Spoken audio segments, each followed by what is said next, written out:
Thank you, Mr. Chairman. Director, good to see you again. Consistently, you have come before this committee saying you would protect the interests of small business. You've said that today. However, since you joined the CFPB, your agency continues to add burdensome requirements without consideration of their impact on small business and small lenders, and you know I am a small business person. For the past 6 months, I've been consistently hearing from small and community bankers back in my district in Texas and across the country on how unprepared and terrified they are about the CFPB's Section 1071. Small business data collection rule is what it's known as, and small lenders are concerned that the complicated reporting requirements, which add 81 new data fields, will tie up loan officers and increase compliance costs, ultimately forcing them to pass these costs down to who? The customer. So furthermore, small lenders are worried this rule will push the industry towards a standardized small business loan product and kill relationship banking, which all of us are familiar with and have grown up with.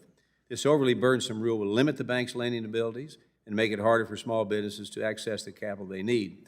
Now, I've been working with members of this committee and the Senate to push back against the rule, and I'm glad to say that see that our CRA is coming to the floor for a vote this week.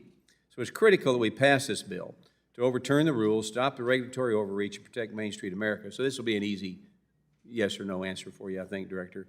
Congress is elected by the American public, and you are an appointed bureaucrat. So the question is, will you respect the views of the American people and overturn the 1071 rule should both chambers vote in favor of nullifying this rule, yes or no? Well, if it's enacted into law pursuant to the Congressional Review Act, of course we will comply with that. Thank you.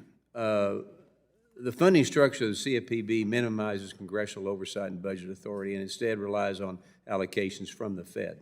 This unconventional funding approach has sparked numerous legal challenges, raising concerns about the Bureau's lack of transparency and accountability of the American people. This funding mechanism is vastly different than other federal banking agencies. In order to have a check on the CFPB's power, it is imperative that your operations be subject to congressional operations or appropriations. So, Director, while we wait for the court's decision on your agency's funding, how are you ensuring that you are remaining transparent and accountable to the American people?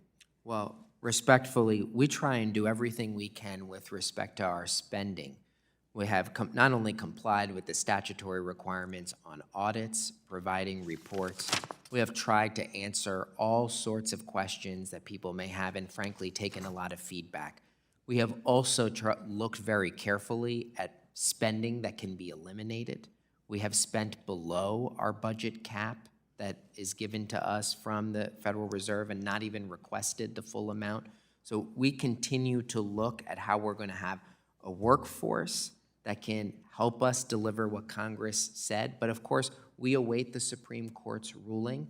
The CFPB, the Fed, the OCC, the FDIC, others are funded very similarly. So we're all looking forward to getting a conclusion to that issue.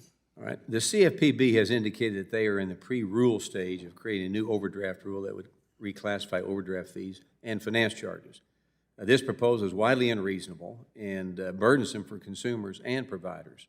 Overdraft is a key tool that allows consumers to withdraw more money than is available in their account so that they may make a payment with these temporary funds.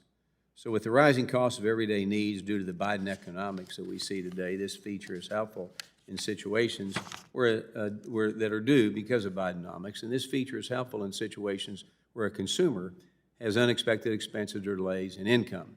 So overdrafts allow them to continue with a purchase of whatever they may need. So this safety net is a key for consumers and must be protected. So, Director, is the CFPB actively working to eliminate overdraft programs that consumers rely on to meet day-to-day needs like groceries or other essentials?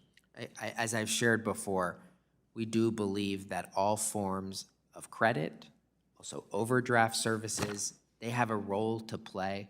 Our focus has been to focus where it has been illegally done, and we have received requests to look at rulemaking to provide clarity, but there is not an effort to eliminate, that need that you share. Okay. All right, thank you, and I yield my time back.